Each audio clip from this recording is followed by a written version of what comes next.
Attention, ignorer la raison peut mener à des conséquences explosives. Le mercredi 8 janvier 1991, à midi 4, une explosion dévastatrice a secoué le 3D 473 Pintalia Road. L'explosion a brisé les fenêtres avant de la maison et endommagé 2 fenêtres latérales de la propriété voisine. Des éclats de verre de sécurité se sont incrustés dans un vieux chêne, qui perdait ses dernières feuilles avant l'arrivée complète de l'hiver. La force de l'explosion a projeté la porte du conducteur à 30 mètres sur une pelouse voisine, tandis que la porte du passager pendait dangereusement sur une seule charnière carbonisée. La chaleur intense a fait fondre l'asphalte de l'allée sous le véhicule. Bien que les dégâts matériels seront réparés, les restes de la voiture resteront sous la garde de la police pour un examen approfondi par diverses autorités. Les restes de Nick Wellington seront incinérés et dispersés. Ce soir-là, les journaux télévisés locaux et nationaux ont diffusé l'annonce solennelle d'un capitaine de police sur le décès du détective Nicholas Wellington, membre de la brigade criminelle. L'officier a péri lorsque sa voiture de police banalisée a explosé alors qu'il s'apprêtait à commencer son service de un ASU-9000 PM. Le capitaine a déclaré que les premiers résultats suggéraient l'utilisation d'un engin explosif, mais l'enquête étant à ses débuts, aucun suspect n'avait été identifié. Il a offert les assurances habituelles d'une enquête approfondie utilisant toutes les ressources disponibles. Le journal du lendemain brosserait le portrait d'un vétéran héroïque et dévoué de 12 ans au sein du département de police de Fullerton, décrivant Wellington comme un mari aimant et père de 3 enfants, âgés de 6, 9 et 11 ans. En plus de répéter beaucoup de choses que son officier commandant, le capitaine Nathan Hartwig, avait dit aux informations du soir, le journaliste a également mentionné que le détective Wellington était le neveu du lieutenant-gouverneur de l'État, Wilford Brea. Mercredi 8 janvier 1991, 17h45. Ma femme, Arlene, rentrait habituellement vers 17h, mais vu les circonstances, je n'étais pas surpris qu'elle soit retenue, alors j'ai commencé à préparer le dîner pendant que nos 2 fils, Kevin, 13 ans, et Danny, 9 ans, faisaient probablement leurs devoirs à l'étage dans leur chambre. Depuis 3 ans, ma femme Arlene est membre civile du département de police de Fullerton, affectée à l'unité du crime organisé. Elle était l'une des secrétaires de l'unité, un poste qu'elle a pris après que Danny ait commencé l'école maternelle. Je m'appelle Mike Foley et je suis adjoint du shérif du comté de Fullerton, affecté à la division des services d'urgence. Je venais de terminer mon service de 19h à 3h du matin et, bien sûr, j'avais entendu divers rapports concernant une explosion. Je n'étais donc pas surpris de voir une épouse très émotionnellement perturbée qui venait de franchir la porte. Je venais de finir de vérifier le poulet frit quand Arlene s'est lourdement assise sur la chaise de cuisine et a dit d'une voix tremblante, au bord des larmes. « Je suppose que tu as déjà entendu la nouvelle » a-t-elle demandé d'un air soupçonneux. « Bien sûr » ai-je répondu, « ce genre de nouvelles se répand très vite. Je plains sa femme et ses enfants, ce sera difficile pour eux, surtout pour les enfants. Toute l'unité a été mise en heures supplémentaires et certains détectives d'autres unités ont été temporairement affectés pour aider à l'enquête, a-t-elle dit sans me regarder. Je lui ai versé un Jack Daniels avec du coca et j'ai dit d'un ton apaisant. « Bois ça, ça t'aidera à te calmer. » Elle a pris distraitement une gorgée en fixant le vide. Arlene et moi étions mariés depuis plus de 15 ans. Nous nous sommes rencontrés dans un collège communautaire quand j'étais dans le programme J-Bill après avoir servi 2 tours au Moyen-Orient avec l'armée américaine. En temps normal, Arlene est une femme très attirante, une mère de famille ordinaire. Lors d'occasions spéciales, quand nous sortons le soir, elle attire tous les regards. Mesurant 1,73 m, avec des cheveux châtains clairs striés de blond, elle pèse 61 kg, et bien que je n'ai jamais appris à juger la taille des soutiens-gorge, elle portait une taille 40, et bien qu'elle n'ait pas une poitrine énorme, elle était assez généreuse pour accentuer magnifiquement ses vêtements et montrer un peu de décolleté quand elle le voulait. Elle ne pesait que 2 kilos de plus que lorsque je l'ai rencontrée, et bien qu'elle se plaigne toujours de son reflet dans le miroir, je la trouvais parfaite et le lui disais souvent. Je mesure 1,90 m, pèse 111 kg, et je me considère d'apparence moyenne. J'ai les yeux bleus, les cheveux bruns et des traits de visage normaux, à l'exception d'un souvenir que j'ai ramené d'Irak.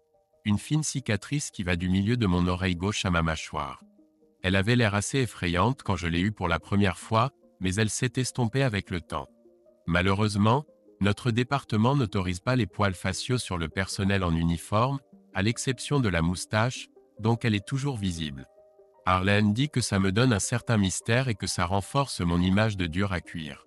Fullerton ressemble à bien des égards à Los Angeles, en plus petit, non pas en superficie, mais en population. Tout comme à Los Angeles, où le LAPD patrouille dans la ville et le département du shérif patrouille dans une grande partie du reste du comté de Los Angeles, Fullerton a un arrangement similaire. Bien que chaque unité soit autonome, il existe une relation symbiotique entre elles. En fait, il y a une certaine duplication des efforts dans certains domaines, mais je pense que cela sert d'une certaine manière des objectifs politiques. Pendant plusieurs jours après l'explosion, Arlene semblait non pas distante, mais fragile. Nous avons toujours eu une vie sexuelle plutôt satisfaisante, un peu plus lente au fil des années, mais 3, parfois 4 fois par semaine, c'était satisfaisant. Les premières nuits, je lui ai laissé de l'espace, et bien que je n'ai pas recherché l'intimité sexuelle, elle gardait ses bras autour de moi pendant que nous dormions, comme si j'étais une bouée de sauvetage sur une mer agitée. Après environ une semaine à éviter le sujet, elle semblait être revenue à la normale, alors un soir après le dîner, quand les garçons étaient allés dans leur chambre, je lui ai demandé s'il y avait eu des progrès dans l'enquête Wellerton. Elle a secoué la tête et dit « Non, du moins pas à ma connaissance. Je ne suis qu'une secrétaire, donc ils n'en discutent pas avec moi, mais il y a eu beaucoup de réunions à huis clos avec des agents d'autres agences.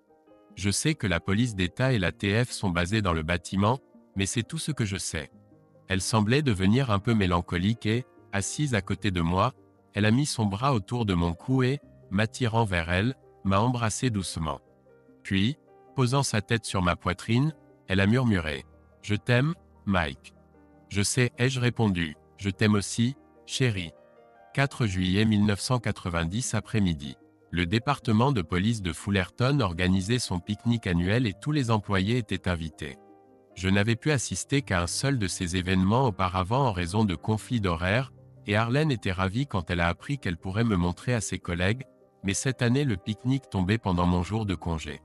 Quand je lui ai dit que je pourrais l'accompagner, elle n'avait pas l'air heureuse et a même dit « Tu es sûre de vouloir y aller, chérie ? Je me souviens à quel point tu étais mal à l'aise la dernière fois. » Absolument, ai-je répondu avec une conviction que je ne ressentais pas vraiment.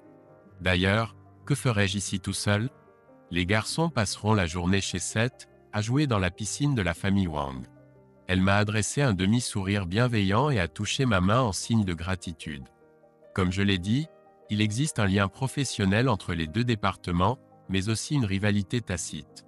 Je ne connaissais que quelques personnes dans ce département, et comme Arlene interagirait sans doute avec les gens avec qui elle travaillait, cela ajouterait probablement à mon sentiment de malaise. Comme dans la plupart des départements de police ou des bureaux du shérif, de nombreux détectives sont arrivés à leur poste grâce à des influences politiques plutôt que par mérite.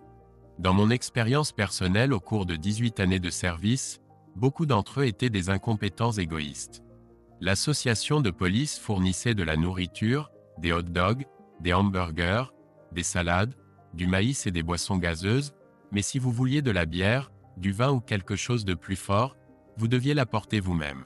J'ai emporté quelques bouteilles de bière et une bouteille de vin blanc pour Arlene. De son côté, elle n'a pris que du papier toilette, car le parc du comté où se tenait le pique-nique était assez sauvage et souvent connu pour manquer de cet article essentiel. Quand je me suis garé et que j'ai ouvert le coffre pour prendre la glacière, Arlene a dit qu'elle irait devant pour nous trouver une table. Heureusement, la glacière avait des roues car le chemin à travers la forêt menant à l'aire de pique-nique et aux tables était assez long. Quand je suis sorti des bois, il y avait déjà une centaine de personnes, et comme c'était un événement familial, il y avait des épouses et des enfants, tous assis ou se promenant, discutant et surveillant les plus jeunes. Les tables les plus proches du chemin étaient déjà occupées et quand j'ai cherché ma femme du regard, je l'ai vue en train de parler à un homme de l'autre côté de l'aire de pique-nique, à une table occupée par d'autres couples. Arlene était debout de biais, face à moi, et quand elle m'a vu arriver, elle m'a fait signe et m'a souri, et l'homme à qui elle parlait m'a regardé un instant avant de s'éloigner. Bien qu'il ne fût pas grand, peut-être 1,73 m ou 1,75 m, j'ai remarqué que c'était un bel homme aux cheveux noirs ondulés. Ce que j'ai trouvé étrange, c'est que tout le monde portait des shorts ou des jeans et des t-shirts ou des chemises colorées, mais lui portait une chemise en soie noire, un pantalon blanc et des chaussures habillées. Il semblait déplacé, mais je n'y ai pas trop prêté attention sur le moment. En plaçant la glacière à côté des autres, j'ai salué les collègues d'Arlene, Shelley et son mari John, et on m'a présenté Nancy, une autre secrétaire d'un département différent, et son petit ami Hank.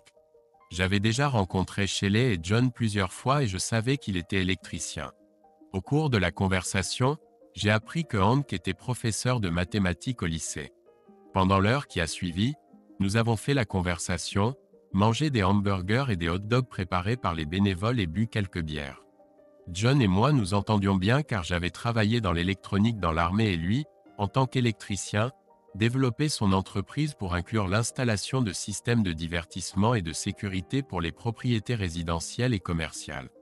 Bien que Hank semblât être un type vraiment sympathique, en tant que professeur, il avait peu à ajouter à la conversation, mais il écoutait attentivement et intervenait de temps en temps. Une demi-heure plus tard, j'ai eu besoin d'aller aux toilettes et plutôt que de devoir traverser un champ pour découvrir qu'il n'y avait plus de papier, j'ai pris un rouleau de papier toilette dans le sac d'Arlene et m'y suis rendu aussi discrètement que possible. Les toilettes des hommes étaient vides quand je suis entré, j'avais donc le choix entre 3 cabines et j'ai choisi celle la plus éloignée de la porte. Je venais de m'asseoir quand j'ai entendu 2 hommes entrer, parlant et se dirigeant vers les urinoirs. « Typique de Nick », dit l'un d'eux. « Oui, il vient au pique-nique comme s'il était habillé pour le yacht club », répondit une voix plus grave. « C'est bien d'avoir de l'argent. J'ai vu sa nouvelle Jaguar rouge sur le parking », ajouta le premier gars d'un ton légèrement sarcastique. « Oui, et avoir un piston au bureau du gouverneur ne lui a certainement pas nui. Tu as déjà travaillé avec lui ? » Quand on était en uniforme, répondit la voix plus grave. Nick le connard était son surnom. Il pourrait persuader une nonne d'enlever sa soutane. Il courait après tout ce qui portait une jupe à l'époque. J'ai entendu le bruit de l'eau coulant dans le lavabo, tandis que le premier gars disait « Je ne pense pas que grand-chose ait changé. J'ai entendu dire qu'il couche avec une des secrétaires, une femme mariée en plus. » « Laquelle ? » demanda l'autre. « Je ne suis pas sûr, mais il n'y a que 4 filles dans le bâtiment, toutes belles, et toutes sauf une sont mariées. Un jour, il se fera prendre. Soit sa femme le surprendra, soit un mari lui fera sa fête. » Les voix s'estompèrent alors que la porte se refermait derrière eux et mon estomac commença à se nouer d'inquiétude. Il était évident que le gars avec qui ma femme parlait était probablement le même Nick le connard dont ces 2 flics parlaient dans les toilettes. Quand je suis revenu à la table, seuls Nancy, Hank et Arlene étaient assis là, alors j'ai demandé « Qu'est-il arrivé à John et Shelley ? Sont-ils déjà partis ?»« Non, » répondit Nancy avec un sourire malicieux. « Ils sont mariés depuis moins d'1 an et ont récemment appris qu'elle était enceinte. Ils viennent juste de partir pour une promenade romantique au bord du lac. »« Eh bien, qu'ils en profitent tant qu'ils le peuvent, » dit Hank en riant, parce que quand on a des enfants, il ne reste plus de temps pour le romantisme. Nancy lui lança en plaisantant une serviette pliée à la tête et murmura « Crétin !» Nous avons tous ri, mais mon rire était plus forcé, car la graine du soupçon avait déjà été plantée dans mon esprit. Arlene ne m'avait jamais donné de raison de douter de sa fidélité. Cela ne m'avait même jamais traversé l'esprit jusqu'à aujourd'hui. Le type à qui ma femme parlait était probablement le même Nick le crétin dont les 2 flics parlaient dans les toilettes. Connaissant son genre, il y avait de fortes chances que ces vantardises ne soient que du baratin destiné à améliorer sa réputation de séducteur local. Cependant, si c'était vrai, il y avait 2 choses indéniables que je devais considérer. Tout d'abord, il n'y avait que 4 secrétaires dans le bâtiment, dont une célibataire, et les 3 autres étaient mariées, et l'une d'entre elles était ma femme. Pour autant que je me souvienne, notre vie sexuelle ne s'était pas détériorée, mais j'avais remarqué qu'Arlene agissait différemment ces derniers temps, nerveuse, peut-être distraite. Un autre fait à considérer était qu'Arlene ne faisait jamais d'heures supplémentaires, n'allait jamais faire du shopping avec ses amis, ne jouait pas au bowling ni ne participait à aucune activité en dehors de la maison, sauf si cela m'impliquait moi ou les enfants. Il y avait 2 ou 3 fois par an où elle assistait à des fêtes de départ à la retraite ou de promotion, mais je ne me souvenais même pas de la dernière fois. Bien sûr, il y avait ces moments toutes les 2 semaines où je travaillais le soir, mais avec 2 enfants de 13 et 9 ans à la maison, tout retard inhabituel ne passerait pas inaperçu longtemps. Par conséquent, le seul moment où elle pourrait être impliquée dans des rencontres lubriques serait pendant sa pause déjeuner. Peu probable, pensais-je. Après le pique-nique, nous sommes allés chercher les garçons chez les Wang, mais nous avons poliment décliné les hamburgers et la bière car nous étions encore rassasiés du pique-nique. Les garçons sont montés à l'étage pour se changer et enlever leur maillot de bain, et j'ai finalement opté pour une bouteille de bière pendant qu'Arlene et Laura Wang bavardaient dans la cuisine autour d'un verre de vin. Phil Wang était vétérinaire et un peu fanatique de la police, et il avait l'habitude de me demander si quelque chose d'excitant m'était arrivé récemment. Il ne parlait jamais de sa profession. Le reste du week-end s'est déroulé comme d'habitude, avec des activités familiales. J'étais de service de 15h à 23h le lundi, mais comme d'habitude, je me suis levé tôt, et pendant qu'Arlene se préparait pour le travail, j'ai réveillé les garçons et préparé le café. Les garçons devaient être à l'école à 8h15, et je les avais déjà accompagnés à l'arrêt de bus quand ma femme est descendue pour un café rapide et un encas. La première chose que j'ai remarquée, c'est que alors qu'elle porte habituellement un pantalon, un chemisier sobre et des chaussures confortables, aujourd'hui elle portait une jupe noire, un chemisier en soie blanche et des talons modestes. Sa tenue, bien sûr, n'était pas provocante, juste inhabituelle. Elle portait toujours un peu de maquillage, donc cela n'a pas déclenché d'alarme. Ce qui a attiré mon attention était le léger parfum qu'elle dégageait en passant devant moi pour se servir du café. Je ne me souviens pas qu'elle ait jamais porté de parfum, sauf quand nous sortions le soir ou quand elle était d'humeur coquine avant d'aller au lit. Tout cela était probablement dû à ma paranoïa causée par ces deux flics dans les toilettes. Cependant, j'étais déterminé à dissiper ces stupides soupçons une fois pour toutes. Le problème était de savoir comment. Les policiers n'ont pas accès à la discrétion dont bénéficient de nombreuses autres professions. Je porte un uniforme, conduis une voiture de patrouille et j'ai un GPS dans ma voiture qui indique ma position exacte à tout moment sur un grand écran au quartier général. De plus, étant donné que j'ai 2 enfants, un prêt immobilier et 2 paiements de voiture, je n'ai absolument aucun fonds disponible pour payer un détective privé. Mais j'avais Joe Sheridan. Joe était un adjoint du shérif du comté de Fullerton nouvellement nommé lorsqu'il m'a été assigné comme officier de formation après avoir obtenu son diplôme de l'académie. Comme moi, c'était un vétéran de l'armée qui avait servi en Irak. Joe a également profité du J-Bill pour aller à l'université et devenir spécialiste en informatique. Après avoir obtenu son diplôme, il a essayé sans succès de faire pression pour la création d'une unité de crimes informatiques au bureau du shérif, qui était prévue mais loin d'être réalisée. Une fois que le comté a réduit son budget soumis, plusieurs projets ambitieux ont dû être mis de côté, et l'un d'entre eux était l'unité des crimes informatiques. Le département de police de Fullerton avait une unité de crimes informatiques composée de 3 officiers civils. Le problème pour eux était qu'ils avaient besoin d'un officier assermenté pour diriger l'opération, et aucun de leurs officiers n'était qualifié. Dès que Joe a appris la vacance du poste, il a postulé, et comme il était déjà un officier assermenté dans l'effectif, le département de police de Fullerton a ignoré toutes les exigences normales de recrutement et l'a embauché pour diriger le département. Joe était un peu plus jeune que moi, mais en raison de notre expérience de combat partagée, nous sommes devenus immédiatement amis.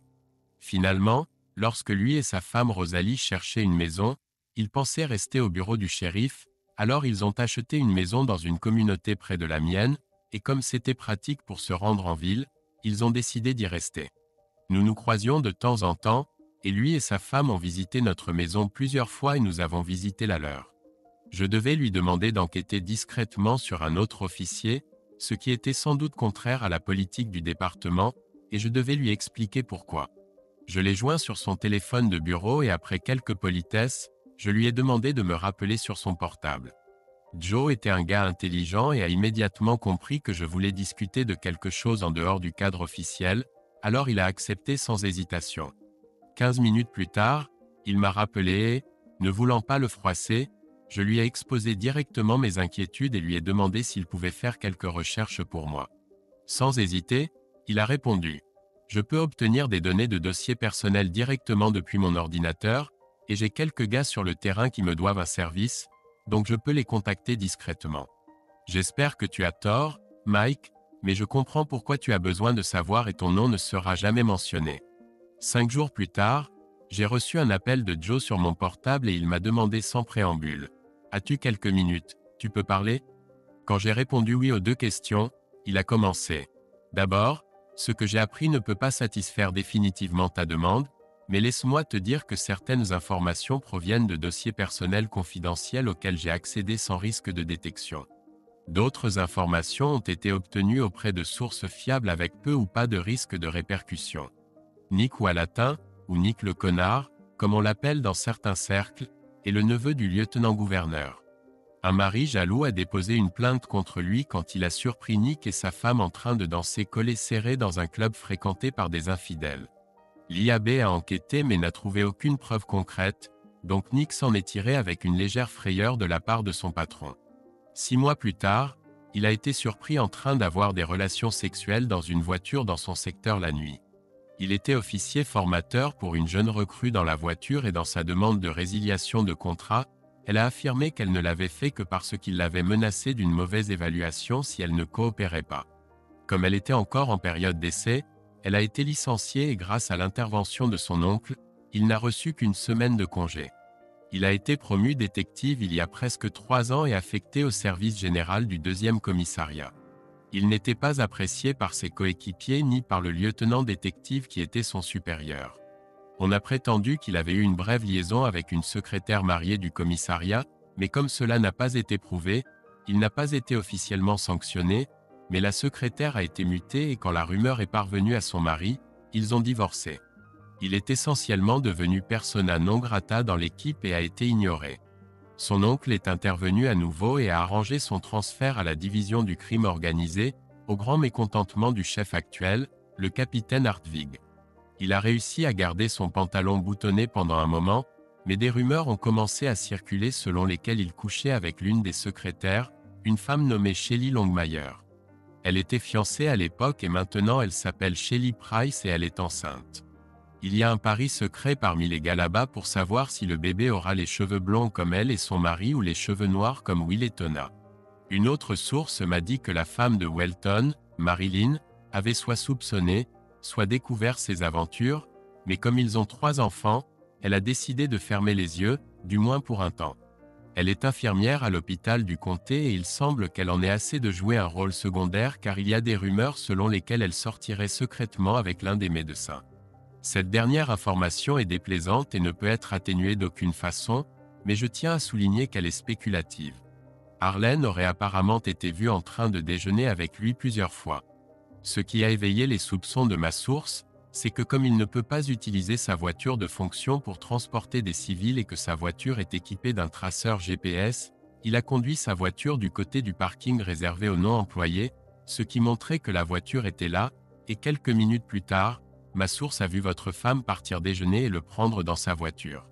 La personne dont je parlais n'est pas fan de Will et Tona et quand il a remarqué cette manœuvre par hasard la première fois, il est devenu méfiant et a remarqué la même chose 2 fois de plus.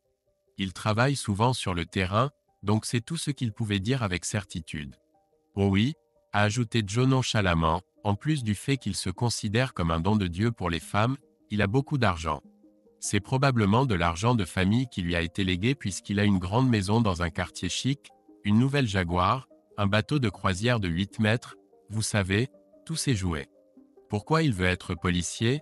Personne ne le sait. Je n'ai pas interrompu mon ami tout au long de son récit, bien que ma tension artérielle ait dû considérablement augmenter. Ces informations ne laissaient aucun doute sur le fait que ce type était un scélérat qui s'en prenait aux femmes mariées et que s'il n'avait pas eu de piston au bureau du gouverneur, il aurait été renvoyé depuis longtemps. Interrompant mes pensées, Joe a dit « C'est tout ce que j'ai, Mike. Souviens-toi simplement qu'il n'y a pas de preuves directes. Les gens adorent les commérages et les rumeurs grandissent de façon exponentielle. » J'ai répondu sincèrement. J'apprécie vraiment ton aide, Joe. J'espère que tu ne t'es pas mis dans une position où tu pourrais avoir des ennuis avec le département. Il a souri et répondu. Pas question, mon pote. Je ne suis qu'un geek en informatique, mais je suis le meilleur qu'ils aient et je ne laisse aucune trace. Pour les enquêtes personnelles, les questions ont été posées de manière à ne jamais éveiller les soupçons et il serait facile d'obtenir des détails compromettants sur quelqu'un d'aussi impopulaire. Je l'ai remercié à nouveau et nous avons raccroché. Il avait raison concernant les preuves directes, mais je savais aussi que là où il y a de la fumée, il y a du feu. Mon objectif maintenant était soit de le prouver, soit de l'oublier pour ma propre tranquillité d'esprit et pour le bien de notre mariage. Dans tous les cas, je savais que j'aurais une conversation avec Nick le connard. Une semaine s'était écoulée depuis ma conversation avec Joe et tout était comme d'habitude à la maison. Arlène ne montrait aucun changement de comportement, était aussi aimante que jamais et nous avions fait l'amour plusieurs fois pendant la semaine. Ma femme adorait le sexe et n'était pas inhibée, prenant souvent l'initiative autant que moi. J'ai commencé à remettre en question ma paranoïa, mais je n'arrivais toujours pas à me débarrasser des pensées concernant ces dîners secrets. Quelques jours plus tard, lors de mon jour de congé, je me suis à nouveau senti anxieux.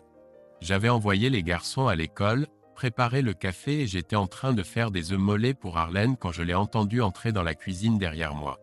Bien sûr, j'étais devenu extrêmement attentif à tout changement dans ses manières et sa tenue, alors quand elle est réapparue en jupe, chemisier décolleté et talons hauts, j'ai été stupéfait. Ses cheveux étaient détachés et son maquillage était un peu plus prononcé. Je l'ai complimenté sur son apparence et lui ai demandé quelle était l'occasion. Un éclair de culpabilité a traversé son visage, elle savait probablement que je le remarquerais et avait préparé une explication. « Oh ça » a-t-elle dit en se regardant, faisant un geste de la main. « Je voulais juste être belle.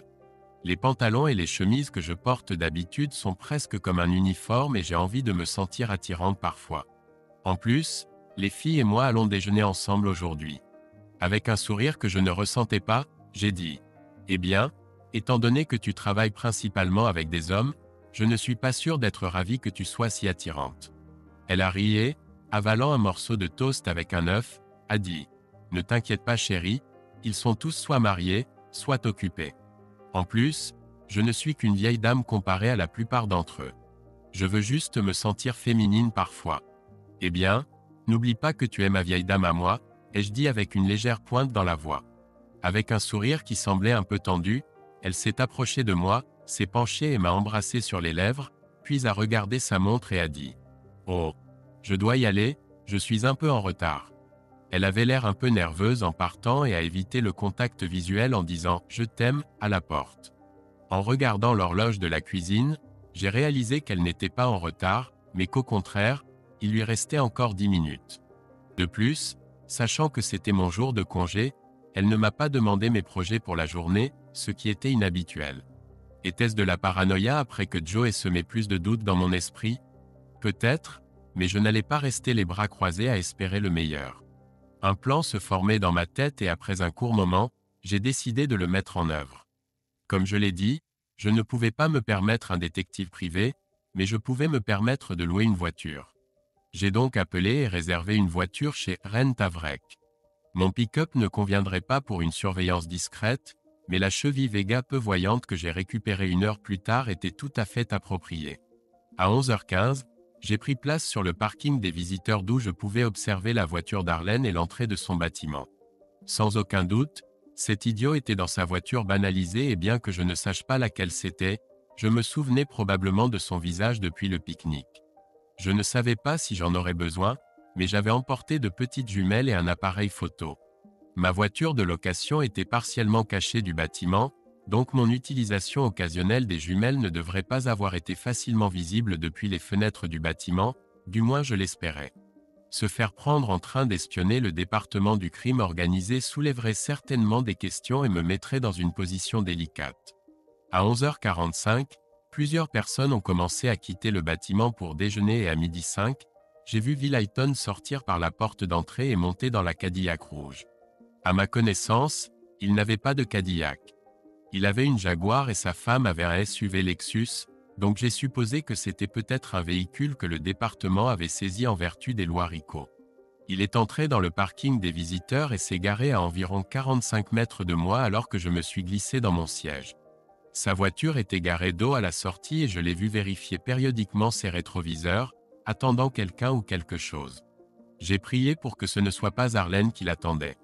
Malheureusement, quelques minutes plus tard, c'est elle qui est apparue. Il est rapidement sorti de la Cadillac et est monté sur le siège passager de la voiture d'Arlène. Au moins, il n'y a pas eu de démonstration d'affection comme des baisers ou des câlins. Arlène était concentrée sur le fait de sortir du parking le plus vite possible, alors dès que la portière s'est fermée, elle a commencé à bouger. Elle est sortie du parking et s'est dirigée vers le sud sur Pinecrest, une route à 4 voies bordée de bâtiments commerciaux et de restaurants fast-food de chaque côté. Comme l'imbécile n'avait pas de rétroviseur et qu'Arlène n'aurait jamais pensé être suivie, j'ai maintenu une distance confortable derrière eux. Ils ont roulé environ 3 km avant de finalement tourner dans un Taco Bell. N'ayant pas le choix, j'ai continué tout droit sur quelques centaines de mètres, j'ai tourné à gauche dans le parking et j'ai pu revenir sur la voie en direction du nord pour me garer sur le parking en face du restaurant. À cette heure de la journée, le parking du Taco Bell était plein et ma position ne me permettait pas de voir le côté du parking avec le service au volant, donc je ne savais pas s'il était en file d'attente ou garé hors de ma vue. Dans tous les cas, je n'avais pas d'autre choix que de continuer à observer. 10 minutes plus tard, j'ai eu ma réponse quand ils sont sortis avec un sac en papier blanc et un porte-gobelet en carton. De retour dans la voiture, ils ont tourné à droite sur Pinecrest, continuant vers le sud, et j'ai reçu plusieurs signaux en traversant la voie nord pour les suivre. J'étais maintenant à environ 8 voitures derrière, me rapprochant agressivement, quand moins d'1 kilomètre plus loin, j'ai vu le clignotant de ma femme s'allumer alors qu'elle tournait dans le parc du comté où le pique-nique devait avoir lieu. Heureusement, j'étais encore à 5 voitures et quelques instants derrière quand je suis entré lentement dans le parc. Je les ai vus se garer tout au bout du parking et j'ai garé ma voiture de location à environ 60 mètres en diagonale d'eux. Il y avait plusieurs autres voitures sur le parking, la plupart étant plus proches de l'aire de jeu. À part un homme âgé promenant son chien, toutes les autres personnes étaient de jeunes mères poussant leurs enfants sur les balançoires ou les poursuivant au pied de la colline. Je les ai observés manger leur fast-food et discuter avec animation tout en restant assis sur les sièges avant. Quand ils ont fini, le salaud est sorti et a jeté les déchets dans une poubelle près de la camionnette.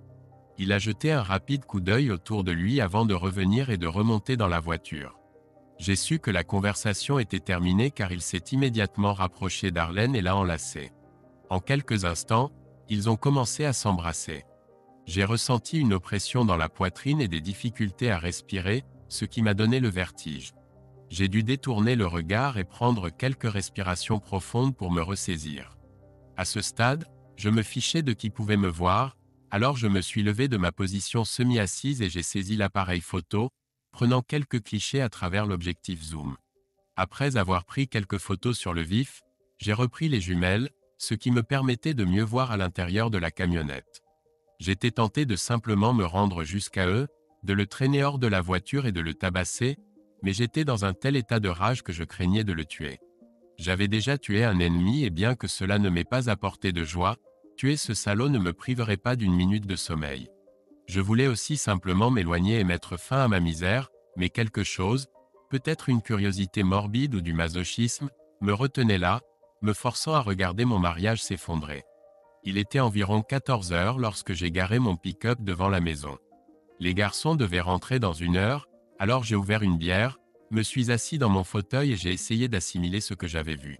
Cependant, son refus insistant pouvait être dû au fait que leur relation n'avait pas atteint ce niveau d'intimité ou qu'elle était offensée par sa tentative d'obtenir un rapport sexuel rapide dans une voiture sur un parking. J'espérais et penchais pour la première option. C'était peut-être mon désir, mais je n'étais pas prêt à mettre fin à notre mariage, du moins pas encore. Apparemment, ce salaud était un prédateur connu et continuerait à la harceler jusqu'à ce qu'il atteigne son but. Il y avait encore une chose que je ne pouvais pas oublier. Je devais avoir une conversation sérieuse avec Nick le connard. Le lendemain, lors d'un autre jour de congé, j'étais de retour sur le parking des visiteurs à 11h15 et les 2 voitures, sa Cadillac et la camionnette d'Arlène, étaient là. J'espérais qu'il n'y aurait plus de rendez-vous déjeuner et à 12h10, Wellington a quitté le bâtiment, est monté dans sa voiture et est parti.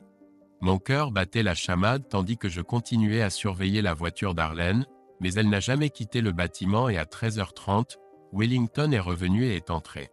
J'ai quitté la voiture de location et j'étais prêt à attendre jusqu'à 5h pour suivre Wellington chez lui. Je connaissais son adresse, mais je voulais observer le trajet afin de me préparer à notre conversation. J'étais content quand il est parti à 15h45 et j'espérais qu'il se dirigeait directement chez lui. Sur le chemin de sa maison, j'ai repéré plusieurs endroits peu peuplés où je pourrais lui tendre une embuscade. Le lendemain était vendredi, le début de mon service de 15h à 23h et en tant qu'intervenant d'urgence, je n'avais pas de poste de patrouille régulier et j'étais souvent sur place pour de courtes périodes. Malheureusement, mon véhicule, une camionnette très mobile, était plus visible que la voiture de patrouille. Le véhicule était équipé pour faire face à diverses situations inhabituelles, avec un robot de déminage, des fusils de précision, des gilets pare-balles, du gaz lacrymogène, des grenades assourdissantes, des lunettes de vision nocturne, et même un petit dispositif télécommandé capable de voir autour des coins et de transmettre une image en couleur en temps réel sur un écran de 20 cm. Heureusement, ma cible vivait en dehors de la ville et dans ma juridiction. Bien que je n'étais pas censé être constamment en mouvement, il était de règle que je circule dans la zone, créant l'illusion d'une présence policière omniprésente. Il était donc possible que le chef, en surveillant la carte GPS, remarque tout arrêt prolongé ou ma présence dans une rue peu peuplée et pose des questions sur mes raisons. Conscient de l'habitude de cet imbécile de partir tôt, je suis arrivé à l'endroit choisi sur une rue rurale qui croisait son itinéraire à 4h30, et j'ai été satisfait quand sa Cadillac est passée devant moi à 5h05. Je suis immédiatement sorti et, après avoir rattrapé sa voiture, j'ai allumé le gyrophare. Je n'ai pas utilisé la sirène, espérant ne pas attirer davantage l'attention, même si la rue était principalement composée de grandes maisons en retrait de la route. À ce stade, il ne savait probablement pas qui j'étais, mais j'ai suivi la procédure standard d'arrêt et me suis placé directement derrière la fenêtre du conducteur, l'obligeant à tourner la tête dans un angle inhabituel pour me voir. Cependant, au lieu de demander son permis et ses papiers, j'ai dit à travers la fenêtre ouverte, « Sortez de la voiture, imbécile, et gardez vos mains visibles. » J'ai vu qu'il tenait déjà sa carte d'identité et son badge à la main, mais il a dû se tourner légèrement sur son siège pour me voir et il a sifflé avec colère. « Qu'est-ce que vous venez de me dire ? » ?»« Pardon, ai-je dit sincèrement, sortez de la voiture, monsieur l'imbécile. » Sa portière s'est ouverte d'un coup alors qu'il se levait rapidement, prêt à l'affrontement. Avant qu'il ne continue, j'ai dit d'une voix contenue, « Je sais qui vous êtes, Wellington, et vous pouvez appeler qui vous voulez, y compris votre oncle au bureau du gouverneur, mais d'abord vous et moi allons avoir une petite conversation. » Je me suis approché et j'ai accentué le mot « conversation » en le poussant du doigt dans la poitrine si fort qu'il a fait un pas en arrière. Avant qu'il ne puisse objecter, j'ai poursuivi. « Non seulement je sais qui vous êtes, mais je sais quel genre de personne vous êtes. Vous êtes un salaud qui aime coucher avec des femmes mariées. Si vous ne l'avez pas encore compris, détective, je suis le mari d'Arlene Follet, et je sais que vous essayez de la mettre dans votre lit. Alors voici ce qui va se passer, connard. À partir de maintenant, vous arrêtez d'essayer de mettre une autre femme mariée dans votre lit, du moins la mienne. Si vous n'arrêtez pas, les conséquences seront graves. Quant à vous plaindre à votre oncle, réfléchissez-y à 2 fois. Votre patron sera ravi de vous remettre dans le droit chemin, et le chef de la police sera heureux d'ajouter votre tête à sa collection de trophées. De plus, le gouverneur et votre oncle sont tellement en retard dans les sondages qu'il faudra un miracle pour qu'ils soient réélus en novembre. Vous êtes fou, cracha-t-il. Je ne sais pas de quoi vous parlez, vous délirez. Je ne fais pas d'avance non désirée aux femmes, mariées ou non. Il ricana, en insistant sur le mot « indésirable » et continua sur un ton sarcastique. Donc si votre femme prend du plaisir ailleurs, ce ne sont pas mes affaires. Peut-être devriez-vous vous regarder dans un miroir et voir ce qui lui manque à la maison. J'avais plus que toute envie de lui arracher la tête, mais je savais qu'il me provoquait pour que je le fasse, alors j'ai juste grogné. Vous êtes prévenu, espèce de salaud, et si j'étais vous, je le prendrais au sérieux. Je travaillais le service du soir le week-end, mais à la maison, tout se passait comme d'habitude. Le samedi soir, quand je suis rentré, Arlene était réveillée et notre rapport sexuel a été fantastique. Plusieurs semaines s'étaient écoulées depuis ma confrontation avec Wellington et, comme je m'y attendais, je n'avais rien entendu de la direction concernant la plainte. Pendant ce temps, j'ai vérifié plusieurs fois s'il y avait des déjeuners de travail et il n'y en avait aucun. Bien sûr, je ne pouvais pas être là tous les jours, mais j'ai supposé qu'il avait soit compris l'avertissement, soit qu'il se faisait discret. Je soupçonnais la seconde option mais espérais la première. Une ordure comme lui ne restera pas tranquille après une telle humiliation personnelle.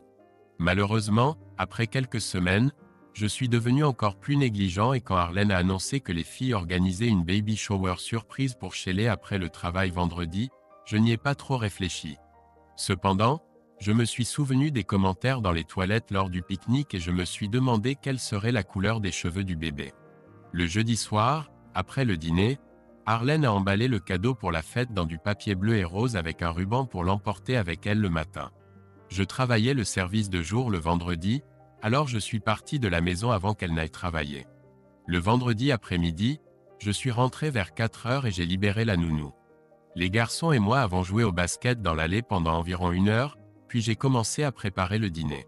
Arlène avait dit que la fête serait de 18 heures à 22 heures à la salle de l'American Legion, qui était à environ 20 minutes de chez nous.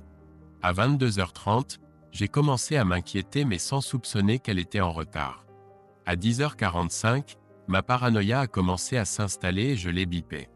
Quelques minutes plus tard, elle a rappelé et a dit qu'elle serait à la maison dans 15 minutes et que tout le monde restait pour prendre un café.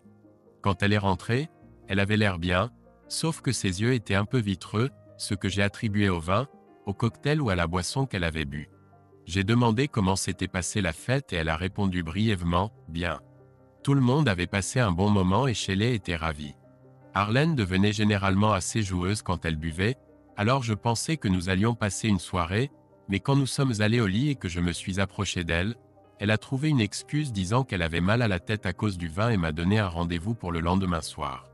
Après nous être couchés, elle m'a embrassé pour me souhaiter bonne nuit, m'a dit qu'elle m'aimait et s'est tournée sur le côté pour éteindre la lumière. D'habitude, elle se blottissait contre moi, mais cette nuit-là, elle est simplement restée de son côté et semblait s'être endormie immédiatement. Ça ne m'a pas dérangé, alors je me suis endormi rapidement aussi. Je dors généralement profondément, mais à un moment donné, je me suis réveillé. C'était un de ces moments où l'on se réveille de façon inattendue et on ne sait pas ce qui nous a réveillés. Je suis resté tranquille, à l'écoute de tout ce qui aurait pu me réveiller, mais la maison était silencieuse. Après quelques instants, alors que ma somnolence se dissipait progressivement, j'ai réalisé que ce n'était pas le bruit qui m'avait réveillé, mais le mouvement, et bien que nous ne nous touchions pas, je sentais son corps trembler légèrement. Il y avait juste assez de lumière dans la pièce pour que je puisse voir et, en tournant lentement la tête, j'ai vu Arlène serrer son oreiller et sangloter doucement. Je n'ai pas montré que je m'étais réveillé, je suis simplement resté allongé avec un sentiment lourd dans l'âme. Elle a fini par s'endormir, mais je suis resté éveillé la majeure partie de la nuit à réfléchir. À 5h30, je me suis levé discrètement et je suis allé dans la salle de bain, fermant doucement la porte derrière moi. Entre la salle de bain et la chambre, il y avait 2 petits dressings, un de chaque côté, pour hommes et pour femmes. Nous avions chacun notre propre panier à linge et j'ai ouvert le placard d'Arlène et allumé la lumière. À ce moment-là, mon cœur battait la chamade et je priais pour ne pas trouver ce que je cherchais. Malheureusement, à mi-chemin dans le panier à linge, j'ai trouvé la preuve de son infidélité. Mon cœur s'est serré et mes jambes ont cédé, si bien que j'ai dû m'appuyer contre le mur pour ne pas tomber. Je suis resté là à regarder la preuve pendant ce qui semblait être une éternité, mais c'était probablement seulement 5 minutes.